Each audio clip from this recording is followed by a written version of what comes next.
Today we'll be taking a look at the Pixel Fold, not the Pro, just the Pixel Fold. The Pixel 9 Pro Fold have some better specs than the Fold, such as a larger battery life with 11 hours instead of 8 hours. It has the G4 chip, which came out in 2024 instead of the G2 chip, which came out in 2022. The Pixel 9 Pro Fold has 16 gigs of RAM, while the Pixel 9 has 12 gigs of RAM. Both the Pixel Fold and the Pixel 9 Pro Fold come with an amazing 48 megapixel wide angle camera with an aperture of 1.7. Both have a 10.8 megapixel telephoto lens and 5x optical zoom. Both can record 4K video at 24, 30, and 60 frames per second. One difference is that the Fold Pro has one of the cameras, 10.5 megapixel cameras, has a wider field of view.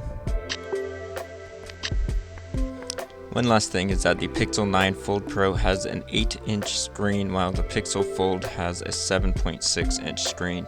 It's also worth noting that the Pixel 9 Fold Pro has a thinner profile.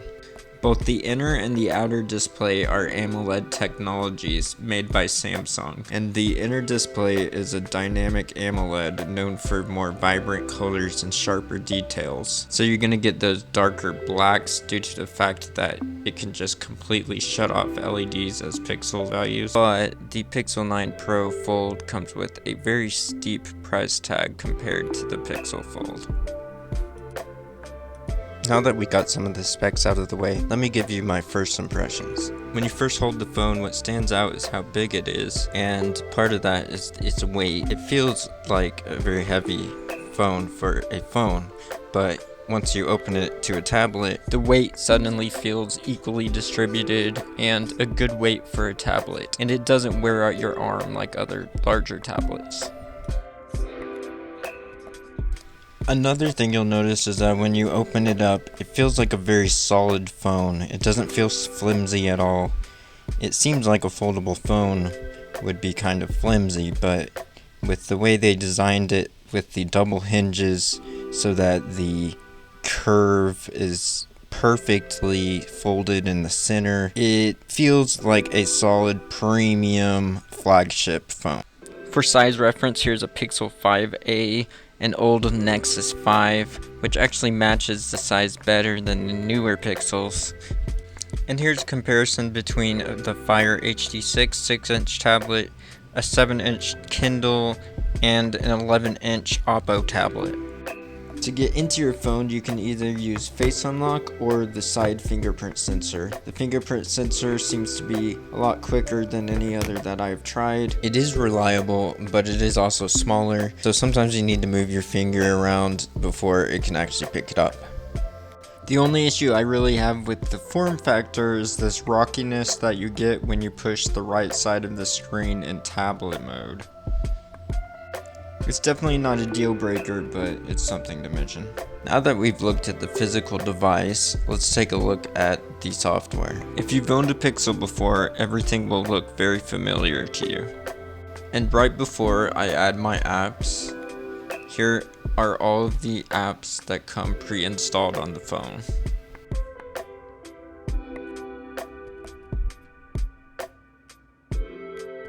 I don't like having the Google app enabled on swipe, so I'm gonna disable that.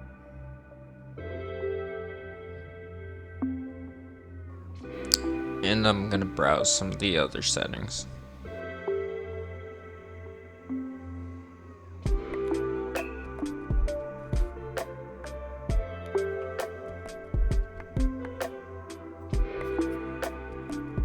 One feature that this phone has that any other Pixel phone doesn't is this taskbar.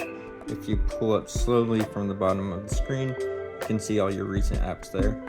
And then you can also long press on each one of those apps if you want to enter split screen. So you could do Mail and YouTube both at the same time. You can resize it a little differently. You can also access the split screen from the home screen if you long press on an app. Right here, there's the split screen button. So then it started up YouTube, and now we can select another app, and then it does the split screen mode. Some apps are more optimized than others. Here you can see with the YouTube app, they made it where when you put your phone into this mode where it's just sitting up, it moves the controls down here where you can pause and play, go to the next video. Now, the most optimized app for the Pixel Fold, I would say, is the camera. Even in with it sitting up like this, it moves the controls down to the bottom of the screen when it's just sitting down like this. There's a lot of features packed into this camera app, and I'm probably not going to go over all of them. But let's take a look at the most obvious. The first thing you'll notice is up here, you get an option for rear camera selfie dual screen preview and made you look. Now the interesting thing is the dual screen preview. So with the dual screen preview, you can see on this side of the screen whatever you're recording, they'll be able to see. It also has this made you look feature, which is kind of a silly thing, but I could see how it could work well with kids. It basically just does a silly animation on the back of the screen while you're taking the picture.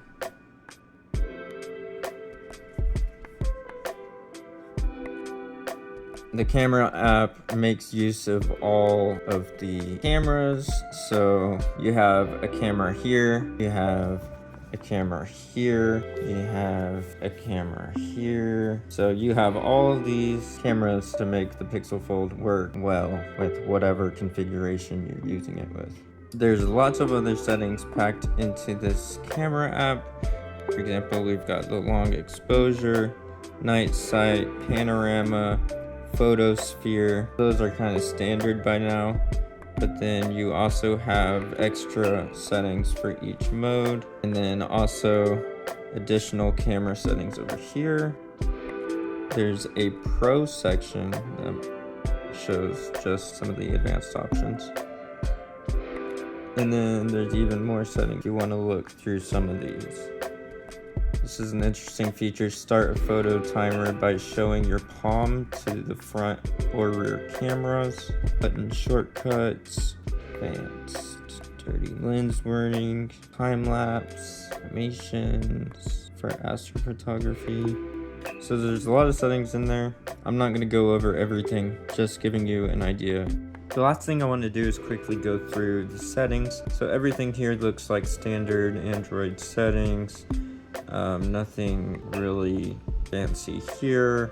We got the apps, notifications, sound and vibration, modes, display and touch. It's got display size and text, navigation mode, night light colors, touch sensitivity. With display, it raises to 120 hertz. Wallpaper and style. Now this is something that you see in Pixel phones. Each one of these, you've got different colors that you can choose from. It kind of applies a different tint to everything. It changes the notification colors. So there's a lot of shortcuts for the lock screen, I guess. There's some more lock screen settings down here. Looks like there's an option here, tap to check phone and lift to check phone. And then you've got storage, got battery, and then system, keyboard, navigation mode, gestures. Gestures might be interesting to look at. Quick tap to start actions, double press power button, flip camera for selfie, tap to check phone, lift to check phone, press and hold power button. You can change it to digital assistant, flip to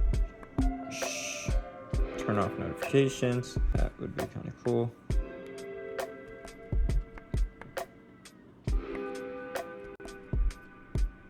I've already enabled developer mode, so I've got developer options already. I've got security and privacy, passwords, digital well-being. This kind of shows your usage, accessibility, tips and support.